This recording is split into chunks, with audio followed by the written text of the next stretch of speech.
Hallelujah. ಏನು ಬೆರೆಸಿಲ್ಲ? ನೀರು ಬೆರೆಸದ ಶುದ್ಧ ಹಾಲು ಯಾರಿಗೆ ಬೇಕು? ಪ್ರಿಯರೇ, ಸೈತಾನ ಎಷ್ಟೇ ಅಡ್ಡಿ ಮಾಡಿದರು, ನಿಮಗೆ ಎಷ್ಟೇ ಹೋರಾಟ ಇದ್ದರು, ಎಷ್ಟೇ ಬ್ಯುಸಿ ಇದ್ದರು, read the word of God. ಅದನ್ನು ಹೊಟ್ಟೆಯೊಳಗೆ ಇಟ್ಕೊಳ್ರಿ. When the word of God goes inside, you will become strong, you will grow, you will bear fruit. ಶುದ್ಧ ಹಾಲಿಗೆ ದೇವರ ವಾಕ್ಯ ಹೋಲಿಕೆಯಾಗಿದೆ ಪ್ರಿಯ ಸಹೋದರ ಸಹೋದರಿ. ಮತ್ತು ನಾವು ನೋಡ್ತೇವೆ ದೇವರ ವಾಕ್ಯ ಯಾವುದಕ್ಕೆ ಹೋಲಿಕೆ ಆಗಿದೆ. ಮತ್ತಾಯ 4:4 ನೋಡ್ತೇವೆ, ಮನುಷ್ಯನು ರೊಟ್ಟಿ ತಿಂದ. ಹಾಗಾದರೆ ದೇವರ ವಾಕ್ಯ ಯಾವುದಕ್ಕೆ ಹೋಲಿಕೆ ಆಗಿದೆ? ರೊಟ್ಟಿಗೆ ಹೋಲಿಕೆ ಆಗಿದೆ.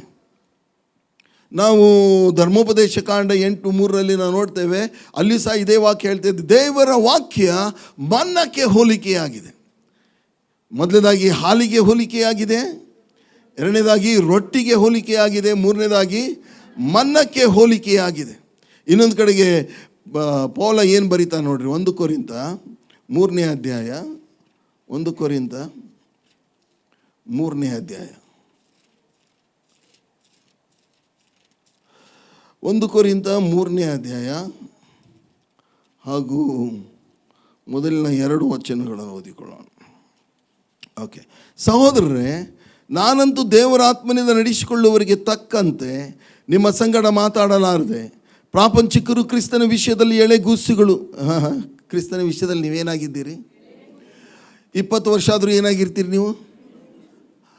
20 ವರ್ಷ ಆದರೂ, 20 ವರ್ಷದ ಮನುಷ್ಯ ಅಂಬೆಗಾಲು ಹೆಚ್ಚಿ ನಡೀತಾ ಇದ್ರೆ ಹೆಂಗನ್ಸುತ್ತೆ ನಿಮಗೆ? ಓಕೆ. ಎಳೆಗೂಸುಗಳು ಆಗಿರುವಂಥವರಿಗೆ ತಕ್ಕಂತೆ ನಿಮ್ಮ ಸಂಗಡ ಮಾತಾಡಬೇಕಾಯಿತು. ನಿಮಗೆ ಹಾಲು ಕುಡಿಸಿದನು, ಅನ್ನ ಕೊಡಲಿಲ್ಲ.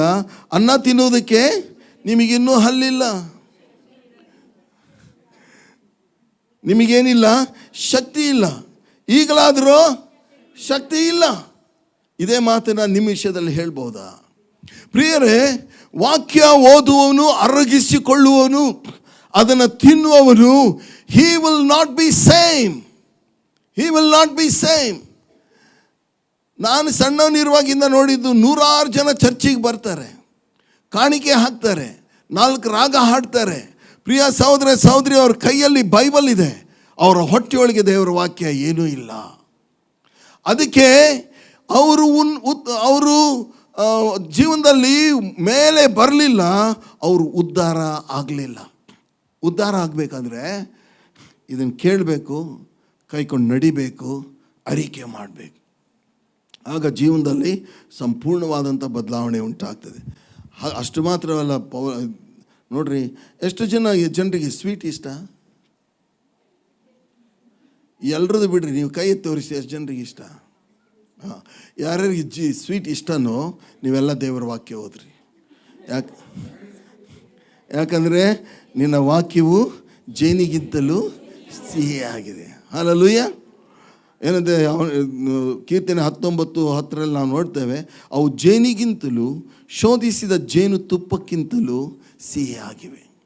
ಇದು ಸತ್ಯಪ್ರಿಯರೇ. ದೇವರ ವಾಕ್ಯ ನೀವು ಮೊದಲು ಎಂಜಾಯ್ ಮಾಡೋದಿಲ್ಲ. ದೇವರ ವಾಕ್ಯ ಆದರೆ ಪ್ರಿಯರೇ, ದೇವರ ವಾಕ್ಯನ ಮೂಲಕ ಕಾರ್ಯ ಮಾಡ್ತಾ ಇರುತ್ತೆ. ನೀವು ಅದರಲ್ಲಿ ಬೆಳೀತಾ ಹೋದರೆ ನಿಮ್ಮನ್ನು ಯಾರೂ ಹಿಡಿಯೋಕ್ಕಾಗಲ್ಲ. ದೇವರ ವಾಕ್ಯ ನಿಮ್ಮೊಳಗೆ ತುಂಬಿ ತುಳುಕ್ತದೆ. ಕ್ರಿಸ್ತನ ವಾಕ್ಯವು ನಿಮ್ಮಲ್ಲಿ ಸಮೃದ್ಧಿಯಾಗಿ ವಾಸಿಸಲಿ. ಹಲ್ಲೆಲೂಯಾ. ದೇವರ ವಾಕ್ಯ ಏನು ಮಾಡುತ್ತೆ ಹೇಳ? ಮೊದಲನೇದಾಗಿ ದೇವರ ವಾಕ್ಯ ಕಾರ್ಯಸಾಧಕವಾದದ್ದು. ದೇವರ ವಾಕ್ಯ ನಾವು ಬೆಳೆಯುವಂತೆ ಮಾಡ್ತದೆ, ನಾವು ಫಲ ಕೊಡುವಂತೆ ಮಾಡ್ತದೆ. ಇನ್ನೊಂದು ಹೇಳ್ತೇನೆ, ದೇವರ ವಾಕ್ಯ ತಾಯಿಯಂತೆ ನಮ್ಮನ್ನು ಸಂತೈಸ್ತದೆ. ಹಲ್ಲೆಲೂಯಾ. ಬೈಬಲ್ ಅನೇಕರು ಓದೋದು ಏನಕ್ಕೆ ಗೊತ್ತಾ? ಏನಾದರೂ ಒಂದು ಸ್ವಲ್ಪ ಸಂತೈಸಿವೆ. ಅದಕ್ಕೆ ಅವರು ಓದೋದು ಬರೀ ಕೀರ್ತನೆಗಳನ್ನು ಓದ್ತಾರೆ. ಕೀರ್ತನೆಯಲ್ಲಿ ನಾವು ನೋಡ್ತೇವೆ 23ನೇ ಯೆಹೋವನು ನನಗೆ ಕುರುಬನು, ಕೊರತೆ ಆತನು ಹಸಿರುಗಾವಲುಗಳಲ್ಲಿ ನನ್ನನ್ನು ತಗ್ಗಿಸ್ತಾನೆ, ವಿಶ್ರಾಂತಿಕರವಾದ ನೀರುಗಳ ಬಳಿಗೆ ಬರಮಾಡ್ತೇನೆ, ನನ್ನ ಪ್ರಾಣವನ್ನು ಉಜ್ಜೀವಿಸ ಮಾಡಿ ತನ್ನ ಹೆಸರಿಗೆ ತಕ್ಕಂತೆ ನನ್ನನ್ನು ನೀತಿ ಮಾರ್ಗದಲ್ಲಿ ನಡೆಸ್ತಾನೆ. ನಾನು ಕಾರ್ಗತ್ತಿನ ಕಣಿವೆಯಲ್ಲಿ ನಡೆಯುವಾಗಲೂ ನೀನು ಹತ್ತಿರುವರಿಂದ ಕೇಡಿಗೆ ಹೆದರಿ, ನಿನ್ನ ದೊಣ್ಣೆಯು ನಿನ್ನ ಕೋಲು ನನಗೆ ಧೈರ್ಯ ಕೊಡ್ತು. ವೈರಿಗಳ ಮುಂದೆ ನೀನು ನನಗೋಸ್ಕರ ಔತಣವನ್ನು ಸಿದ್ಧಪಡಿಸಿದ್ದಿ, ನನ್ನ ತಲೆಗೆ ತೈಲವನ್ನು ಹಚ್ಚಿಸಿದ್ದಿ, ನನ್ನ ಪಾತ್ರೆಯು ತುಂಬಿ ಹೊಸುತ್ತದೆ. ನಿಶ್ಚಯವಾಗಿ ಶುಭವು ಕೃಪೆಯು ನನ್ನನ್ನು ಹೇಗೆ ಅನಿಸುತ್ತೆ ಇದನ್ನು ಓದುವಾಗ? 91ನೇ ಕೀರ್ತನೆ ಓದುವಾಗ ಹೇಳ್ತೇವೆ, ಪರಾತ್ಪರನ ನಿವಾಸ ಸ್ಥಾನ ಮಾಡಿಕೊಂಡಿದೆಯಲ್ಲ, ಯಾವ ಕೇಡು ನಿನಗೆ? ನಾನು ಕಣ್ಣೆತ್ತಿ ಪರ್ವತಗಳ ಕಡೆಗೆ ನೋಡ್ತೇನೆ, ನನ್ನ ಸಹಾಯವು ಎಲ್ಲಿಂದ ಬರೋದು? ಭೂಮಿ ಆಕಾಶಗಳು ನಿರ್ಮಿಸಿದ ಯೆಹೋವನಿಂದಲೇ. ನಿನ್ನ ಭೂಯಾತ್ರೆ ಚಿಂತೆಯನ್ನು ಕರ್ತನಿಗೆ ವಹಿಸಿಬಿಟ್ಟು ಭರವಸೆದಿಂದಿರು, ಆತನೇ ಅದನ್ನು. ನಿಮ್ಮ ಚಿಂತೆಯನ್ನೆಲ್ಲ ನನ್ನ ಮೇಲೆ ಹಾಕ್ರಿ. ಅದು ಭಾಳ ಇಷ್ಟ ಅಲ್ಲ ನಮಗೆ. ನಿಮ್ಮ ಚಿಂತೆಯನ್ನೆಲ್ಲ ಯಾರಾದರೂ ಒಬ್ಬರು ನಮ್ಮ ಚಿಂತೆ ಹೊತ್ಕೊಂಡ್ರೆ ನಮಗೆ ಎಷ್ಟು ಖುಷಿ. ಅದು ನಮ್ಮ ದೇವರು ಹೇಳ್ತಾರೆ, ನಿಮ್ಮ ಅನುದಿನದ ಭಾರವನ್ನು ನಾನು ಯಾವಾಗೋ ಒಮ್ಮೆ ಅಲ್ಲ, ದಿನಾಲು. ನಾವು ಭಾಳ ವಿಚಿತ್ರ ಜನ, ನಮ್ಮಂಥ ಹುಚ್ಚು ಲೋಕದಲ್ಲೇ ಇಲ್ಲ. ಸ್ವಾಮಿ ಹೇಳ್ತಾರೆ ನನ್ನ ಮೇಲೆ ಹಾಕು ಅಂತ, ನಾವೇನು ಮಾಡ್ತೀವಿ? ಬೇಡ ಸ್ವಾಮಿ, ನಿನ್ಗೆ ಯಾಕೆ ಸುಮ್ಮನೆ ತೊಂದರೆ? ಅತಿ ಅತಿ ಆತ್ಮೀಯರು ನಾವು, ಓಕೆ, ಓವರ್ ಸ್ಪಿರಿಚುವಲ್ ನಾವು. ಸ್ವಾಮಿಗೆ ಹೇಳ್ತೇನೆಂದರೆ, ಯಾಕೆ ಸ್ವಾಮಿ, ಮೊದಲೇ ನೀನು ಶಿಲುಬೆ ಮೇಲೆ ಅಷ್ಟು ಕಷ್ಟಪಟ್ಟಿದೀಯಾ, ನಮ್ಮ ಚಿಂತೆ ನಿನಗೆ ಯಾಕೆ? ನಮ್ಮ ಚಿಂತೆ ನಾವೇ ಮಾಡ್ತೇವೆ. ಪ್ರಿಯರೇ, ಸ್ವಾಮಿ ಹೇಳ್ತಾರೆ, ನಿಮ್ಮ ಚಿಂತೆಯನ್ನೆಲ್ಲ, ನಿಮ್ಮ ಕಾರ್ಯಭಾರವನ್ನು ಕರ್ತನಿಗೆ ವಹಿಸಿದರೆ ನಿಮ್ಮ ಉದ್ದೇಶಗಳು. ಹಲ್ಲೆಲೂಯಾ. ಪ್ರಿಯರೇ, ಒಪ್ಪಿಸ್ರಿ. ಬರೀ ವಾಕ್ಯ ಗೊತ್ತಿರೋ ಅವ್ರಿಗೆ ಒಪ್ಪಿಸ್ಬಿಡೋದು, ನಿಶ್ಚಿಂತೆ ಆಗಿರೋದು, ಮುಂದಿಂದ ಅವ್ರು ನೋಡ್ತಾರೆ. ನಮ್ಮ ದೇವರು ಮಾಡಿರುವ ವಾಗ್ದಾನಗಳು ನಮ್ಮ ಹೃದಯದ ಗಾಯಗಳನ್ನು ವಾಸಿ ಮಾಡ್ತವೆ. ಒಂದು ವಚನ ನನಗೆ ತುಂಬ, ನಾನು ಕಷ್ಟದಲ್ಲಿರುವಾಗ, ಹೋರಾಟದಲ್ಲಿರುವಾಗ ಯಾವಾಗಲೂ ನನಗೆ ಬಹಳ ಸಹಾಯ ಮಾಡಿದಂಥ ಈ ವಚನ ನಾನು 1000 ಸಾರಿ ಹೇಳಿದ್ದೀನಿ. 1 ಕೊರಿಂಥ 10:13 ಹೇಳ್ತಿದೆ, ಏನಂದರೆ, ಮನುಷ್ಯರು ಸಹಿಸಬಹುದಾದ ಶೋಧನೆಯ ಹೊರತು ಬೇರೆ ಯಾವುದು ನಿಮಗೆ ಸಂಭವಿಸಲಿಲ್ಲ. ದೇವರು ನಂಬಿಗಸ್ತನು, ನಿಮ್ಮ ಶಕ್ತಿಯನ್ನು ಮೀರುವ ಶೋಧನೆಯನ್ನು ನಿಮಗೆ ಬರಗೊಡಿಸದೆ ಶೋಧನೆ ಆಗುತ್ತಲೇ ತಪ್ಪಿಸಿಕೊಳ್ಳುವ ಮಾರ್ಗವನ್ನು ಸಿದ್ಧ ಮಾಡ್ತೇನೆ. ಹಲ್ಲೆಲೂಯಾ. ನನಗೆ ಎಷ್ಟು ಶಕ್ತಿ ಕೊಡ್ತಿದೆ ಅಂತ ಹೇಳಿದ್ರೆ, ನನಗೆ ಬಂದಿರುವ ಹೋರಾಟಗಳನ್ನು ಎದುರಿಸೋಕ್ಕೆ ನನಗೆ ಶಕ್ತಿ ಇದೆ. ಯಾಕಂತ ಹೇಳಿದ್ರೆ, ನನ್ನ ಶಕ್ತಿ ಮೀರಿರುವ ಶೋಧನೆಯನ್ನು ನನಗೆ ದೇವರು ಏನು ಮಾಡೋದಿಲ್ಲ. ನೀವು ಕ್ರಿಸ್ತನಲ್ಲಿ ನೆಲೆಗೊಂಡಿದ್ದರೆ ಏನೇ ಹೋರಾಟ ಬರಲಿ, ಸಂಕಟ ಬರಲಿ, ಸ್ಥಿತಿಗಳು ಬರಲಿ, ಸಾಲ ಬರಲಿ, ಎಂಥದೇ ರೋಗ ಬರಲಿ, ಒಂದನ್ನು ನೀವು ಹೇಳ್ರಿ ಅಂದರೆ, ಇದನ್ನು ಎದುರಿಸುವ ಶಕ್ತಿ ನನಗಿದೆ, ಇಲ್ಲದಿದ್ದರೆ ನನ್ನ ದೇವರು ಇದನ್ನು ಬರಮಾಡ್ತಿರಲಿಲ್ಲ. ಹಲ್ಲೆಲೂಯಾ. ಅದು ನಮ್ಮ ದೇವರು. That is the word of god. ದೇವರ ವಾಕ್ಯ ನಮ್ಮ ಗಾಯಗಳನ್ನು ವಾಸಿ ಮಾಡ್ತದೆ. ರೋಮ 8ರಲ್ಲಿ ನಾವು ನೋಡ್ತೇವೆ, ಈ ಲೋಕವಾಗಲಿ, ಮೇಲಣ ಲೋಕವಾಗಲಿ, ಕಷ್ಟವಾಗಲಿ, ಸಂಕಟವಾಗಲಿ, ದೇವದೂತರಾಗಲಿ, ದುರಾತ್ಮಗಳಾಗಲಿ, ಮರಣವಾಗಲಿ, ಜೀವವಾಗಲಿ, ಯಾವುದು ನಮ್ಮನ್ನು ಕ್ರಿಸ್ತನಲ್ಲಿ ತೋರಿ ಬಂದ ದೇವರ ಪ್ರೀತಿಯಿಂದ. Hallelujah, hallelujah. ನಮ್ಮ ದೇವರು ನಮ್ಮನ್ನು ಆ ರೀತಿಯಾಗಿ ಅಷ್ಟು ಪ್ರೀತಿ ಮಾಡ್ತಾರೆ. ಪ್ರೀತಿ ಮಾಡುವ ದೇವರು. ವಾಕ್ಯವನ್ನು ಪ್ರಿಯರೇ, ಕೇವಲ ಪ್ರಸಂಗ ಕೇಳಿ ಹೋಗಬೇಡ್ರಿ. ನಾವು ಚಿಕ್ಕವರಿಂದಾಗಿಂದ ನಾವು ಮಾಡಿರೋ ಒಂದು ಹ್ಯಾಬಿಟ್ ಏನಂತ ಹೇಳಿದ್ರೆ, ವಾಕ್ಯವನ್ನು ಕೇಳಿದರೆ ಅದನ್ನು ಸ್ಪಷ್ಟವಾಗಿ ಬರೆದಿಟ್ಕೊಂಡು ಧ್ಯಾನ ಮಾಡಿ, ಅದರಿಂದ ಪ್ರಿಯರೇ ನಮ್ಮ ಜೀವನದಲ್ಲಿ ಆಶೀರ್ವಾದ ನಾವು ಹೊಂದಿದ್ದೀವಿ. ಇವತ್ತು ಜಗತ್ತಿಗೆ ನಾವು ಹೇಳ್ತೀವಿ, we are blessed. We are blessed physically, mentally, spiritually, financially, everything the Lord will bless you. ನಮ್ಮ ದೇವರು ಇರೋದೇ ಆಶೀರ್ವಾದ ಮಾಡೋದಕ್ಕೆ. ನಿಮ್ಮಲ್ಲಿ ವಾಕ್ಯ ಇಲ್ವಾ, ಆಶೀರ್ವಾದದಿಂದ ನೀವು ವಂಚಿತರಾಗ್ತೀರಿ. ನಾವು ಅಂದ್ಕೊಳ್ತೀವಿ ಏನಂದರೆ, ವಾಕ್ಯ ಅಲ್ಲ ಅದು ಪಾಸ್ಟ್ರಿಗೆ, ಅವ್ರು ಓದ್ತಾರೆ, ಹೇಳ್ತಾರೆ, ನಾವು ಕುತ್ಕೊಂಡು ಕೇಳಿ ಹೋಗ್ತೀವಿ. ನೋನು ಆ ಮನೋಭಾವ ನಿಮ್ಮಲ್ಲಿ ಇತ್ತಂದರೆ ಉದ್ಧಾರ ಆಗಲ್ಲ. ಉದ್ಧಾರ ಆಗಬೇಕು ಅಂತ ಹೇಳಿದ್ರೆ ವಾಕ್ಯದಲ್ಲಿ ನೆಲೆಗೊಂಡಿರಬೇಕು, ಬೆಳೆದು ಫಲ ಕೊಡಬೇಕು. ಆಗ ವಾಕ್ಯ ನಮಗೆ ನೋಡ್ರಿ, ವಾಕ್ಯ ಪ್ರಕಟಿಸ್ತದೆ. ಎಲ್ಲರೂ ಹೇಳೋಣ, ಇಟ್ ರಿವೀಲ್ಸ್. ಅರ್ಥ ಮಾಡ್ಕೊಳ್ಳೋಣ. ಅದನ್ನು ಅರ್ಥ ಮಾಡ್ಕೊಳ್ಳಿಕ್ಕೆ ಒಂದು ವಚನ ಓದೋಣ. ಯಾಕೋಬನ ಪತ್ರಿಕೆ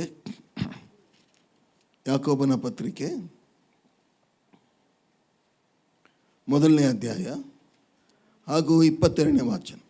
ವಾಕ್ಯದ ಪ್ರಕಾರ ನಡೆಯುವರಾಗಿರ್ರಿ, ಅದನ್ನು ಕೇಳುವರು ಮಾತ್ರವೇ ಆಗಿದ್ದು ನಿಮ್ಮನ್ನು ನೀವೇ ಮೋಸಪಡಿಸಿಕೊಳ್ಳಬೇಡ್ರಿ. ಯಾವನಾದರೂ ವಾಕ್ಯವನ್ನು ಕೇಳಿದವನಾದರೂ ಅದರ ಪ್ರಕಾರ ನಡೆಯದಿದ್ದರೆ ಅವನು ಕನ್ನಡಿಯಲ್ಲಿ ತನ್ನ ಹುಟ್ಟು ಮುಖವನ್ನು ನೋಡಿದ ಮನುಷ್ಯನಂತಿರುವನು. ಇವನು ತನ್ನನ್ನು ನೋಡಿಕೊಂಡು ಹೋಗಿ ತಾನು ಹೀಗಿದ್ದೇನೆಂಬುದನ್ನು ಆ ಕ್ಷಣವೇ ಮರೆತು ಬಿಡು. ನಾನು ಫಸ್ಟ್ ಟೈಮ್ ಪರದೇಶಕ್ಕೆ ಹೋದಾಗ ಒಂದು ಹೋಟ್ಲ್ ಹಾಲಿಡೇ ಇನ್ನಲ್ಲಿ ನಾನು ನಿಲ್ಕೊಂಡಿದ್ದೆ. ದೊಡ್ಡ ಕನ್ನಡಿಯಲ್ಲಿ ವಾಶ್ರೂಮಲ್ಲಿ ಬಾತ್ರೂಮಲ್ಲಿ ದೊಡ್ಡ ಕನ್ನಡಿ, ಒಳ್ಳೆ ಬಿಸಿನೀರು, ಫಸ್ಟ್ ಕ್ಲಾಸ್ ಸ್ನಾನ ಮಾಡಿ ಬಂದೆ, ಕನ್ನಡಿನೇ ಕಾಣ್ತಾ ಇಲ್ಲ. ಯಾಕಿರ್ಬೋದು? ಆವಿ ಎಲ್ಲ ತುಂಬ್ಕೊಂಡ್ಬಿಟ್ಟಿದೆ, ಸ್ಟೀಮ್. ಕನ್ನಡಿ ಮೇಲೆ ಆವಿ ಇದ್ದರೆ ನಿನ್ನ ಮುಖ ಕಾಣುತ್ತಾ? ಕಾಣಲ್ಲ. ಪ್ರಿಯರೇ, ಜಗತ್ತಲ್ಲಿ ಎಷ್ಟೊಂದು ಧರ್ಮ ಗ್ರಂಥಗಳಿವೆ, ಅದ್ರ ಮೇಲೆಲ್ಲ ಏನಿದೆ? ಆವಿ ಇದೆ. ನಿಮ್ಮ ಮುಖ ಕಾಣ. ನಿಮ್ಮ ಮನೆಯಲ್ಲಿ ನಿಮ್ಮ ಕನ್ನಡಿ ಸರಿಯಾಗಿ ಕಾಣ್ತಾ ಇಲ್ಲ ಅಂದರೆ ಏನು ಮಾಡ್ತೀರಾ? ಕಾಲಿನ್ ಹಾಕ್ತೀರಾ. ಅದಕ್ಕೆ ಕಾಲಿನ್ ಹಾಕಿಬಿಟ್ಟು ಏನು ಮಾಡ್ತೀರಾ? ಯಾಕಷ್ಟು ಕ್ಲೀನ್ ಮಾಡಬೇಕದನ್ನ? ಯಾಕಂದರೆ ಎಲ್ಲ ಮುಖದ ಮೇಲೆ ಏನೇನಿದೆ, ಕಾಡಿಗೆ, ಲಿಪ್ಸ್ಟಿಕ್ಕು, ಪೌಡರು, ಕಸ ಎಲ್ಲ ಚಂದ ಕಾಣಬೇಕು ನಮಗೆ. ಎಲ್ಲ ನೋಡ್ಕೊಂಡಾಗ ಆಹಾ, ಇವಾಗ ನೀವು ಚೆನ್ನಾಗಿದ್ದೀರಿ ಅಂತ ಹೇಳೋದು ಯಾವುದು? ಆಹಾ, ನೀವು ಹಿಂಗೆ ಇದ್ದೀರಿ ಅಂತ ಹೇಳೋದು ಯಾವುದು? ಕನ್ನಡಿ. ಪ್ರಿಯರೇ, ಈ ದೇವರ ವಾಕ್ಯ ನೀವು ಓದಿದರೆ ಇಟ್ ರಿವೀಲ್ಸ್ ಯು. ನೀನು ಯಾರು ಅಂತ, ನಾನು ಯಾರಂತ ನನ್ನನ್ನು ಕಂಡುಕೊಂಡಿದ್ದೆ ಇದರಿಂದ. The Bible reveals who you are. ಸತ್ಯವೇದ ನೀನು ಯಾರು ಅಂತ ಸ್ಪಷ್ಟವಾಗಿ ನಿನಗೆ ತಿಳಿಸ್ತದೆ. ನೀನು ಎಂಥ ಮನುಷ್ಯ, ಎಂಥ ದುರವಸ್ಥೆಯಲ್ಲಿ ಬಿದ್ದ ಮನುಷ್ಯ, ನಿನ್ನ ಭವಿಷ್ಯ ಏನಾಗುತ್ತೆ, ನಿನ್ನ ಆತ್ಮ ಏನಾಗುತ್ತೆ, ನಿನಗೆ ಮುಂದೆ ನಿನ್ನ ಜೀವನದಲ್ಲಿ ಏನಾಗುತ್ತೆ ಎಲ್ಲ ಹೇಳುವಂಥದ್ದೇ ದೇವರ ವಾಕ್ಯ. The word of God has the answer for all our questions. ಎಲ್ಲ ನಮ್ಮ ಪ್ರಶ್ನೆಗಳಿಗೆ ಉತ್ತರ ಸತ್ಯವೇದದಲ್ಲಿ ಇದೆ ಪ್ರಿಯರೇ. ಹಲ್ಲೆಲೂಯಾ. ಈ ಬೈಬಲ್ ಎಷ್ಟು ವಿಚಿತ್ರ, ಸಚ್ ಎ ಮ್ಯಾಜಿಕಲ್ ಬುಕ್ ಅಂತ ಹೇಳಿದ್ರೆ, ಕೇವಲ ನಿಮ್ಮನ್ನು ಮಾತ್ರ ಇದು ಪ್ರಕಟಿಸುವುದಿಲ್ಲ, ನಿಮ್ಮನ್ನು ಉಂಟು ಮಾಡಿದ ದೇವರು ಎಂಥವ್ರಂತ ಹೇಳ್ತದೆ. ಹಲ್ಲೆಲೂಯಾ. ಅವರ ದೇವರನ್ನು ತಿಳಿದವರು ಬಲಿಷ್ಠರು, ಅವರು ಕೊಳ್ಳೆಯಾಗಿ ಸಂಪಾದನೆ ಮಾಡೋರು. ನಿಮ್ಮ ದೇವರನ್ನು ವಾಕ್ಯದ ಮೂಲಕವಾಗಿ ನೀವು ತಿಳ್ಕೊಂಡ್ರೆ ಏನಾಗುತ್ತೆ? You will become strong. ನಮಗೆ ಹೇಳಬೇಡ್ರಿ, ಬೈಬಲೆಲ್ಲ ಓದೋದು ಕೆಲವ್ರದ್ದು ಮಾತ್ರ, ಅವ್ರು ಮಾತ್ರ ಓದಲಿ, ನಾವೆಲ್ಲ ಇಲ್ಲ. ಇಲ್ಲಿರೋರು ಎಲ್ರಿಗೂ ನಾನು ನಿಮಗೆ ರಿಕ್ವೆಸ್ಟ್ ಮಾಡ್ಕೊಳ್ಳೋದಂದರೆ, read the word of God daily.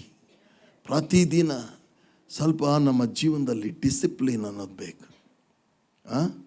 8 ಗಂಟೆ 9 ಗಂಟೆಗೆ ಹೇಳೋರೆ ನಿಮ್ಮ ಅಲಾರ್ಮ್ಗಳನ್ನು 5:05 ಇಟ್ಟು ಹೇಳ್ರಿ.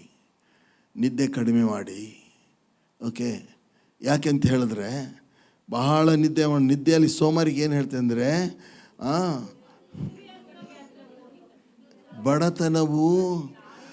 ಬಡತನವು ದಾರಿಗಳಂತೆ ಬಂದು ನಿಮ್ಮನ್ನು, ಓಕೆ, ಬಡತನವು ಹೇಗೆ ಬರ್ತಂದರೆ ದಾರಿಗಳನ್ನು ಹಾಗೆ ಬರ್ತದೆ. ಓಕೆ ಪ್ರಿಯರು, ಎಲ್ರಿಗೂ ನಾನು ಎನ್ಕರೇಜ್ ಮಾಡ್ತೀನಿ, read the word of god. ಓದು ಬರೋದಿಲ್ವಾ? ಮೊಬೈಲಲ್ಲಿ ಬೈಬಲ್ ಇದೆ, ಹಾಕಿ ಕೇಳ್ರಿ. Read the word of god. ವಾಕ್ಯದಲ್ಲಿ ಅಷ್ಟು ಶಕ್ತಿ ಇದೆ. ವಾಕ್ಯ ಬದಲಾಯಿಸ್ತದೆ. ವಾಕ್ಯ ದೇವರು ಯಾರು ಅಂತ ತಿಳಿಸೋದೆ ವಾಕ್ಯ. ಬೈಬಲ್ಲು ಕೇವಲ ನೀನು ಯಾರು ಅಂತ ತಿಳಿಸೋದು ಮಾತ್ರವಲ್ಲ, ದೇವರನ್ನು ತಿಳಿಸ್ತದೆ. ನಿನ್ನ ವೈರಿ ಯಾರು ಅಂತ ತಿಳಿಸ್ತದೆ. ಓದ್ರಿ, ಬೇರೆ ಪುಸ್ತಕಗಳನ್ನು ಓದ್ರಿ, ಫೈಂಡ್ ಔಟ್ ಮಾಡ್ರಿ. Who is Satan, who is the devil, who is our enemy. Get it from other books. Nowhere in the world, ಜಗತ್ತಿನಲ್ಲಿ ಯಾವ ಪುಸ್ತಕವು ಸೈತಾನನ್ನು ಎಕ್ಸ್ಪೋಸ್ ಮಾಡಲಿಕ್ಕೆ ಸಾಧ್ಯ ಇಲ್ಲ. Only the Bible ಎಕ್ಸ್ಪೋಸಸ್ who Satan is. ದೆವ್ವ ಬಂದರೆ ಏನು ಮಾಡ್ತೀರಿ? ರಾತ್ರಿ ದೆವ್ವಗಳ ಕತೆ ಮಲಗಿದಾಗ, ಅವ್ರು ಯಾರು ದೆವ್ವಗಳ ಕತೆ ಭಾಳ ಮಾತಾಡಿರ್ತಾರೆ ನೋಡ್ರಿ. ಅವತ್ತು ಅವರೊಬ್ಬರೇ ಮಲಗಲ್ಲ. ಅವತ್ತು ಇನ್ನೊಬ್ರು ಯಾರು ಇರ್ತಾರಲ್ಲ, ಅವ್ರ ಜೊತೆಗೆ ಹೋಗಿ ಆ ರೂಮಲ್ಲಿ, ಯಾಕೆ ಇಲ್ಲಿ ಮಲಗ್ತಾ ಇದ್ದೀವಿ? ಯಾಕೋ ಇಲ್ಲೇ ಮಲಗಬೇಕು ಅನಿಸ್ತದೆ. ದೆವ್ವದ ಭಯ ಆಗಿರುತ್ತಂತ ಹೇಳಲ್ಲ, ಯಾಕೋ ಇಲ್ಲೇ ಮಲಗಬೇಕು ಅನ್ನಿಸ್ತಾ ಇದೆ. ಪ್ರಿಯ ಸಹೋದರಿ, ದೆವ್ವಗಳು ನೋಡ್ರಿ, ನೀವೇ ಹೇಳ್ರಿ, ನೀವು ಹಾವಿಗೆ ಜಾಸ್ತಿ ಭಯ ಪಡ್ತೀರಾ? ಹಾವು ನಿಮಗೋಸ್ಕರ ಜಾಸ್ತಿ ಪಡ್ತೀರ? ಹಾವು ಭಯ ಪಡ್ತದೆ. ಈ ಸತ್ಯ. ಸೈತಾನ ಏನು ಮಾಡ್ತಾನಂದರೆ, ಯಾರನ್ನು ನುಂಗ್ಲಿ ಅಂತ ಬರ್ತಾನಲ್ಲ. ಒಂದ್ಸತಿ ಸ್ಮಿತ್ ವಿಗಲ್ಸ್ವರ್ತ್ ದೇವರ ದೊಡ್ಡ ಸೇವಕ. ಅವನು ರಾತ್ರಿ ಅವ್ರ ಮನೆಯಲ್ಲಿ ಲೈಟ್ ಇರಲಿಲ್ಲ, ಲೈಟ್ ಹೋಗಿಬಿಡ್ತಾನೆ. ಹೋದ ತಕ್ಷಣ ಮನೇಲಿ ಮೇಲೆ ಕೂತ್ಕೊಂಡಿದ್ದಂತೆ, ಕೆಳಗಡೆ ಸೆಲ್ಲರಲ್ಲಿ ದೊಡ್ಡ ಸೌಂಡ್ ಆಯ್ತು. ಏನಾಯ್ತಪ್ಪ ಅಂಥೇಳಿ ಮೇಣಬತ್ತಿ ತೊಗೊಂಡ್ಬಿಟ್ಟು ಕೆಳಗೆ ಬಂದು, ಕತ್ತಲಿದೆ, ಕ್ಯಾಂಡಲ್ ಹಚ್ಕೊಂಡು ಬಂದಾಗ ಅತಿ ವಿಕಾರವಾಗಿರುವಂಥ, ಭಯಂಕರವಾಗಿ ಭಯ ಹುಟ್ಟಿಸುವಂಥ ಸೈತಾನ್ನ ಅಲ್ಲಿ ನಿಂತ್ಕೊಂಡಿದ್ದಾನೆ. ನೀವು ಅಲ್ಲಿದ್ದಿದ್ರೆ ಏನು ಮಾಡ್ತಿದ್ದೆ? ಏನಾಗ್ತಿತ್ತು ನಿಮ್ಮ ಪರಿಸ್ಥಿತಿ? ನಿಮಗೆ ಕರೆಂಟ್ ಬಂದಿದ್ದು ಗೊತ್ತಾಗಲ್ಲ, ಬೆಳಕಾಗಿದ್ದು ಗೊತ್ತಾಗಲ್ಲ, ಯಾಕಂದರೆ ಫೇಂಟಾಗಿ ಹೋಗ್ಬಿಟ್ಟಿರ್ತೀರ. ಸ್ಮಿತಿಗಳು ಸ್ವರ್ತ್ ನೋಡಿದಂತೆ ಮೇಲಿಂದ ಕೆಳಗೆ, ಓ ನೀನಾ ಅಂತ ಕ್ಯಾಂಡ್ಲ್ ಆರಿಸಿ ಮೇಲೆ ಬಂದ್ಬಿಟ್ಟ. ಅವನು ಯಾಕೆ ಹಂಗೆ ಮಾಡಿದ?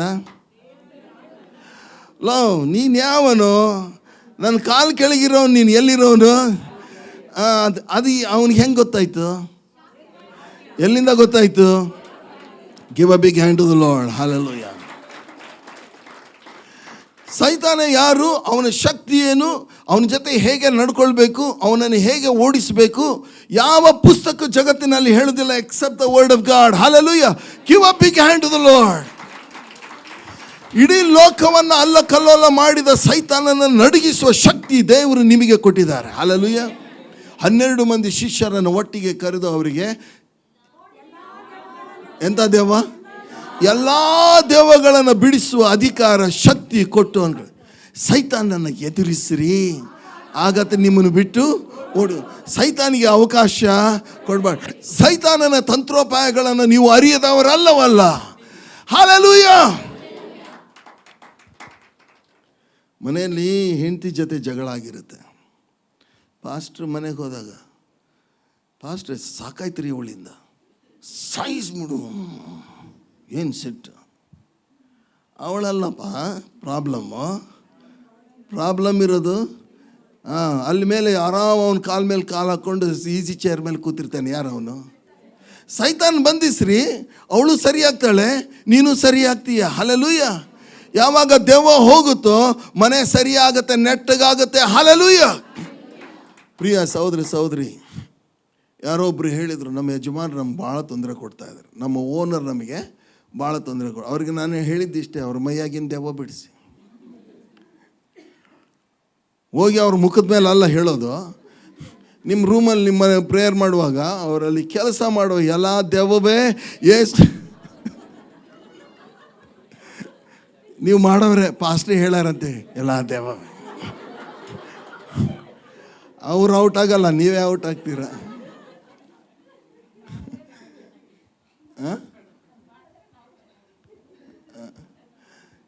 ನಾನು ಸತ್ಯ ಹೇಳ್ತೀನಿ ನಿಮಗೆ, ಈ ಥರ ಮಾಡಿ ಜೀವನದಲ್ಲಿ ಭಾಳ ಜಯ ಗಳಿಸಿದ್ದೀನಿ. ನಮ್ಮ ವಿರುದ್ಧ ಯಾರು ಹೇಳ್ತಾರೆ, ಇಲ್ಲೇ ಪಕ್ಕದವ್ರು ಎದ್ದಿದ್ರಿ ಭಾಳ, ಚರ್ಚು ಮುಚ್ಚಿಸಿಬಿಡ್ತೀನಿ. ನಾವೇನು ಮಾಡಿದ್ವಿ? ಅವನು ಹಿಡಿಲಿಲ್ಲ, ಅವನ ಹಿಂದೆ ಕೆಲಸ ಮಾಡೋದು ಹಿಡಿದ್ವಿ ನೋಡ್ರಿ, ಬಾಲ ಹಿಡಿದ್ವಿ ಸರಿಯಾಗಿ. ಸಂಸಾನ ಬಾಲ ಹಿಡಿದು ಬಾಲಕ್ಕೆ ಬೆಂಕಿ ಹಚ್ಚಿದ್ನಲ್ಲ, ಹಂಗೆ ನಾವು ಹಚ್ಚಿ ಬಿಟ್ವಿ. ದೆವ್ವ ಹೋಯ್ತು, ಹೋಗುವಾಗ ಅವನ್ನೂ ಕರ್ಕೊಂಡು ಹೋಯ್ತು. Hallelujah. Give a big hand to the Lord. ದೇವರ ನಾಮಕ್ಕೆ ಸ್ತೋತ್ರ. ಪ್ರಿಯ ಸಹೋದರಿ, ದೇವರ ವಾಕ್ಯ ಮಾತಾಡ್ತದೆ, ದೇವರ ವಾಕ್ಯ ಪ್ರಕಟಣೆಯನ್ನು ಕೊಡ್ತದೆ. ನಿನ್ನ ಕುರಿತಾಗಿ ಹೇಳ್ತದೆ, ದೇವರ ಕುರಿತಾಗಿ ಹೇಳ್ತದೆ, ವೈರಿಯ ಕುರಿತಾಗಿ ಹೇಳ್ತದೆ. ಇದು ಯಾಕಂತ ಹೇಳಿದರೆ, ಇದು ಜೀಸಸ್, ಇದೇ ಯೇಸುನೇ ದೇವರ ವಾಕ್ಯ. ಪ್ರಿಯರೇ, ಈ ಲೋಕದಲ್ಲಿರೋ ಬೇರೆ ಬೇಕಾದಷ್ಟು ಧರ್ಮಗ್ರಂಥಗಳನ್ನು ಓದ್ರಿ, ನಿಮಗೆ ಏನಿರೋದಿಲ್ಲ, ಅಸ್ಥಿವಾರ ಇರೋದಿಲ್ಲ. ಒಂದು ಜೀವನಕ್ಕೆ ಅಸ್ಥಿವಾರ ನೋಡ್ರಿ. ಯೇಸು ಸ್ವಾಮಿ ಹೇಳ್ತಾರೆ, 2 ಮನೆ ಕಟ್ಟಿದ್ರಂತ. ಒಬ್ಬನ ಹೆಸರು ಬಂಡಣ್ಣ, ಇನ್ನೊಬ್ಬರ ಹೆಸರು ಮರಳಣ್ಣ, ಉಸುಬಣ್ಣ. ಹೇಳೋಣ ಎಲ್ಲರೂ, ಬಂಡಣ್ಣ, ಉಸುಬಣ್ಣ.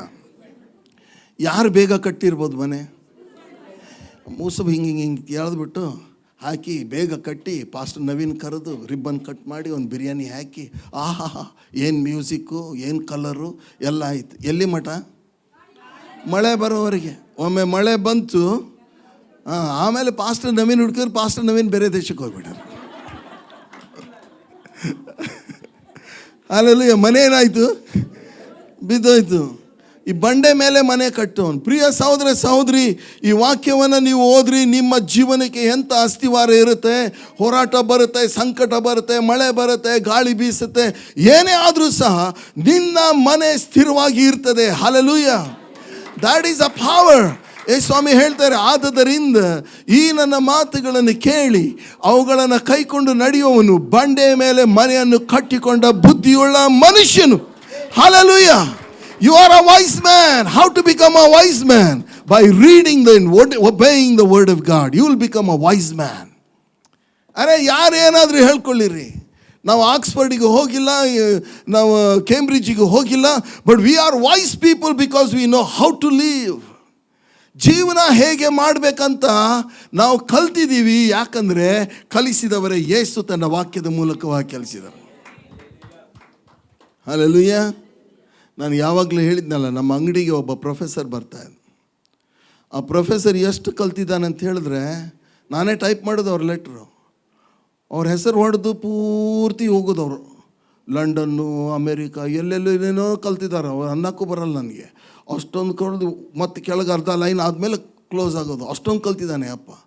ಅವ್ರು ಬೆಳಿಗ್ಗೆ ಜೋಲಿ ಹೊಡ್ಕೊಂಡು ಬರೋರು. ಎಣ್ಣೆ ಪಾರ್ಟಿ. ಒಂದು ಸರಿ ನಾನು ಧೈರ್ಯ ಮಾಡಿ ಕೇಳಿದೆ, ಸರ್ ಯಾಕೆ ಸರ್ ಬೆಳಿಗ್ಗೆ 10 ಗಂಟೆಗೆ ಅಂದೆ. ಮಿಸ್ಟರ್ ನವೀನ್, ಮೈ ವೈಫ್ ಏನಂದರು, ಅವಳ ಕಂಡ್ರೆ ಕುಡಿಬೇಕು ಅನ್ನಿಸ್ತದೆ. ನಾನು ಹೇಳಿದೆ, ಸರ್ ಇಷ್ಟೊಂದು ಕಲ್ತಿದ್ದೀರಲ್ಲ ನೀವು, ಇದು ಕಲ್ತದ್ದು ನಿಮ್ಮ ಹೆಂಡತಿನ ಸಂಭಾಳನೆ ಮಾಡೋಕ್ಕೆ ಕಲಿಸ್ಲಿಲ್ವಾ? ಅವ್ರಿಗೆ ಉತ್ತರನೇ ಇಲ್ಲ. ಇಷ್ಟೊಂದು ಕಲ್ತಿದ್ದಾನೆ, ಯಾರನ್ನ ಸಂಭಾಳಿಸೋಕ್ಕಾಗಲ್ಲ? ಹೆಂಡತಿನ ಸಂಭಾಳಿಸೋಕ್ಕಾಗುವಂಥದ್ದೇ ಈ ವಾಕ್ಯದ ಮೂಲಕ. ಸಮಸ್ಯೆಗಳು ಬಂದಾಗ ಧೈರ್ಯದಿಂದ ಎದುರಿಸೋದಕ್ಕೆ ಶಕ್ತಿ ಕೊಡೋದೇ ದೇವರ ವಾಕ್ಯ. Hallelujah, hallelujah. ಪ್ರಿಯ ಸಹೋದರ ಸಹೋದರಿ, ಮುಂದೆ ನಾವು ಬೇಗ ನೋಡಿಕೊಳ್ಳೋಣ. We have so many fringed elements. ಅಂದರೆ ಏನೇನೋ ವಿಷಯದಲ್ಲಿ ನಮ್ಮ ತಲೆಯಲ್ಲಿ ನಾವು ಸಿಕ್ಕಾಕೊಂಡ್ಬಿಟ್ಟಿರ್ತೀವಿ. ಈಗ ನೀವು ತಲೆ ಬಾಚುವಾಗ ಸಿಕ್ಕು ಬಿಡಿಸ್ತೀರಲ್ಲ, ಕಷ್ಟ ಆಗುತ್ತಲ್ಲ. ಎಲ್ಲಿ ತನಕ ಸಿಕ್ಕು ಬಿಡಿಸ್ತೀರಿ? ಅದು ಮೆಲ್ಲ ನೀಟಾಗಿ ಬರಬೇಕು. ಅಲ್ಲಿವರೆಗೆ ಏನು ಮಾಡ್ತಾ ಇರ್ತೀರಿ? ಓಕೆ ಪ್ರಿಯರೇ, ನಮ್ಮ ಜೀವನದಲ್ಲಿ ಅನೇಕ ಸಮಸ್ಯೆಗಳು ಬರ್ತವೆ, ಹೋರಾಟಗಳು ಬರ್ತವೆ, ಪ್ರಶ್ನೆಗಳು ಬರ್ತವೆ. ಬಿಡಿಸಲಾರದಂಥ ಸಮಸ್ಯೆಗಳನ್ನು ಬಿಡಿಸುವಂಥ ಶಕ್ತಿ ಇರೋದೇ ದೇವರ ವಾಕ್ಯಕ್ಕೆ. ನನ್ನ ಜೀವನದಲ್ಲಿ ಹಾಗೆ ಇತ್ತು. ಕನ್ಫ್ಯೂಷನ್, ಕತ್ತಲೆ, ಹೀಗೆ ಹೋಗಬೇಕೋ ಗೊತ್ತಿಲ್ಲ, ಇದನ್ನು ಮಾಡಬೇಕೋ ಅದನ್ನು ಮಾಡಬೇಕೋ ಗೊತ್ತಿಲ್ಲ. ಅದಕ್ಕೆ ದೇವ್ರ ವಾಕ್ಯದಲ್ಲಿ ಸುಂದರವಾದ ಮಾತಿದೆ, ನಿನ್ನ ವಾಕ್ಯವು ನನ್ನ ಕಾಲಿಗೆ ದೀಪವು, ದಾರಿಗೆ ಬೆಳಕು. ಯಾವಾಗ ಈ ಬೆಳಕು ಬರಲಿಕ್ಕೆ ಸ್ಟಾರ್ಟ್ ಆಯಿತು, ಒಂದೊಂದೇ ಸಿಕ್ಕು ಬಿಡಿಸ್ಕೊಂಡು ಹೋಗ್ತಾ ಇತ್ತು. ತಲೆಯಲ್ಲಿರೋ ತುಂಬಿಕೊಂಡಿರೋ ಕತ್ತಲೆ ಒಂದೊಂದೇ ಹೊರಟು ಹೋಯಿತು. ಪ್ರಿಯ ಸಹೋದರ ಸಹೋದರಿ, ನೀನು ಯಾರೇ ಇರು, ಈ ಗಲಿಬಿಲಿಗೊಂಡಿರುವಂಥ ನಿನ್ನ ತಲೆಯನ್ನು ಸೀದಾ ಮಾಡೋದೇ ದೇವರ ವಾಕ್ಯ. ಚಿಂತೆ, ಹೋರಾಟ, ಸಂಕಟ, ವೇದನೆ, ಭಯಗಳು, ಭಯ ಇದೆಯಲ್ಲ, ದೇವ್ರ ವಾಕ್ಯ ಹೇಳ್ತದೆ, ದೇವರು ನಮಗೆ ಕೊಟ್ಟಿರೋ ಆತ್ಮನು ಹೇಡಿಯ ಆತ್ಮನಲ್ಲ, ಬಲ, ಪ್ರೀತಿ, ಶಿಕ್ಷಣದ ಆತ್ಮ. ಪ್ರಿಯರೇ, ಸಮಯ ಇಲ್ಲ, ಇನ್ನೂ ಎಷ್ಟೊಂದು ನಾನು ಎಕ್ಸ್ಪ್ಲೇನ್ ಮಾಡ್ಬೋದು.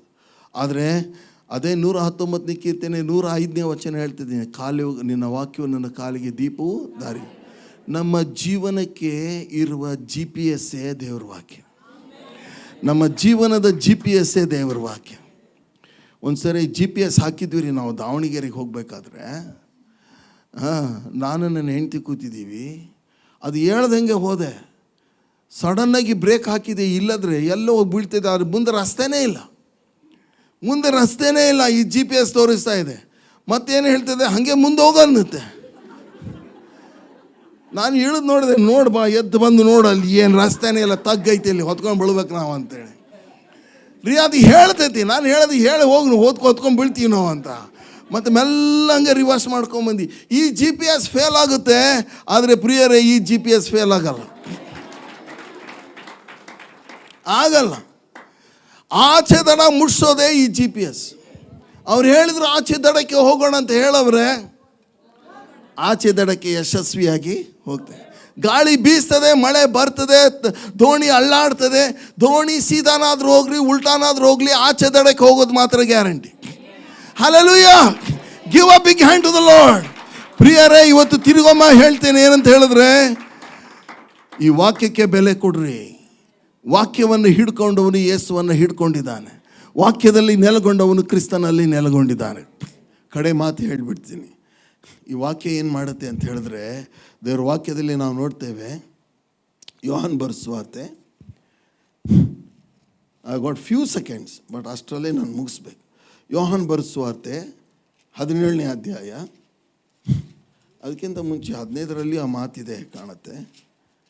ಯೇಸುಸ್ವಾಮಿಯ ಮಾತು ಹೇಳ್ತಾರೆ ಯೋಹಾನ 15ರಲ್ಲಿ. ಓಕೆ, ಯೋಹಾನ 15:2 ಹೀಗೆ ಹೇಳ್ತಾರೆ ನೋಡ್ರಿ, ಫಲ ಕೊಡುವ ಪ್ರತಿಯೊಂದು ಕೊಂಬೆಯು ಹೆಚ್ಚು ಫಲ ಕೊಡುವ ಹಾಗೆ ಅದನ್ನು ಶುದ್ಧಿ ಮಾಡುತ್ತಾನೆ. ನಾನು ನಿಮಗೆ ಹೇಳಿದ ವಾಕ್ಯದ ದೆಸೆಯಿಂದ ಈಗ ಶುದ್ಧರಾಗಿದ್ದೀರಿ. ವಾಕ್ಯ ಏನು ಮಾಡುತ್ತೆ? ಎಲ್ಲರೂ ಹೇಳೋಣ, ವಾಕ್ಯ ಏನು ಮಾಡುತ್ತೆ? ವಾರಕ್ಕೊಮ್ಮೆ ಎಷ್ಟು ಜನ ಸ್ನಾನ ಮಾಡ್ತೀರಿ? ದಿನಾಲು ಯಾಕೆ ಮಾಡ್ಬೇಕ್ರಿ? ವಾರಕ್ಕೊಮ್ಮೆ ಮಾಡಿದ್ರೆ ಆಗಲ್ವಾ?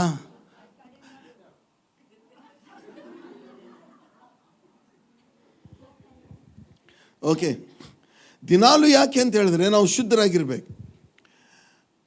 ಈ ಹುಡುಗಿ ನೋಡಕ್ಕೆ ಬಂದಿರ್ತಾರೆ ನೋಡ್ರಿ.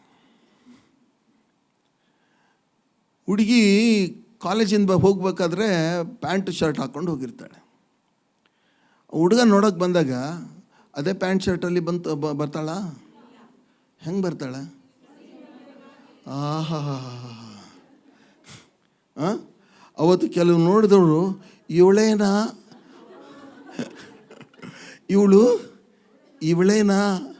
ಇವಳು ಅವಳೇನಾ ಅನ್ನೋಂಗೆ ರೆಡಿಯಾಗಿ ಬರ್ತಾರೆ ಅಲ್ವಾ? ಅದಕ್ಕೆ ಪ್ರಿಯರೇ, ನೀನು ನಾನು ಕ್ರಿಸ್ತನ ಸಭೆಯಾಗಿದ್ದೀವಿ. ನಾವೇನಾಗಿದ್ದೀವಿ?